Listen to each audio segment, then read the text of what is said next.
Hi అండి అందరికీ. తెలంగాణలో బాగా ఫేమస్ అయిన ఒక సమ్మర్ స్పెషల్ రెసిపీ చేసి చూపిస్తాను.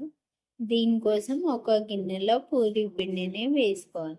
ఇప్పుడు సాల్ట్, ఆయిల్ పోసుకోవాలి. ఇప్పుడు కొద్దిగా వాటర్ పోసుకుంటే పిండిని మంచిగా కలుపుకోవాలి. ఇప్పుడు కలిపిన పిండిని ఒక 20 మినిట్స్ నానబెట్టుకోవాలి. పిండి నానేటప్పుడు స్టార్ట్ ఆఫ్ ద రెసిపీని ప్రిపేర్ చేసుకుందాం. మామిడికాయలను వాష్ చేసి ముక్కలుగా కట్ చేసుకోవాలి. ఇప్పుడు కట్ చేసిన మామిడికాయ ముక్కలన్నీ ఒక మిక్సీ జార్లోకి వేసుకోవాలి. కొంచెం ఫ్రెష్ క్రీమ్ని వేసుకోవాలి. ఒక 3-4 స్పూన్ల చక్కెరని వేసుకోవాలి. మామిడికాయ ఆల్రెడీ స్వీట్ ఉంటుంది కాబట్టి కొంచెం చూసి షుగర్ని వేసుకోవాలి.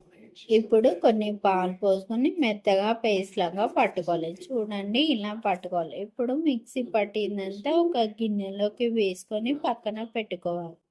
30 మినిట్స్ తర్వాత చూపిస్తున్న పిండి మొత్తం మంచిగా నానిపోయింది. ఇప్పుడు నానిన పిండిలోంచి కొంచెం తీసుకొని రొట్టె బిడ్డ మీద కొంచెం పొడి పిండి వేసుకొని రౌండ్గా పూరీలాగా చేసుకోవాలి.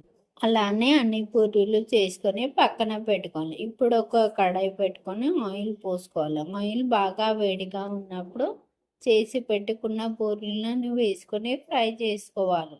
పూరీలు సాఫ్ట్గా రావాలి అంటే ఆయిల్ బాగా వేడిగా ఉండాలి. ఇంకా పెద్ద మంట మీద చేయాలి. అంతే అండి, వేడి వేడి పూరీలు రెడీ అయ్యాయి. ఈ పూరీలు మ్యాంగో రసంతో తింటే చాలా టేస్టీగా ఉంటుంది. నా వీడియో నచ్చితే లైక్ ఇచ్చి సబ్స్క్రైబ్ చేసుకోండి.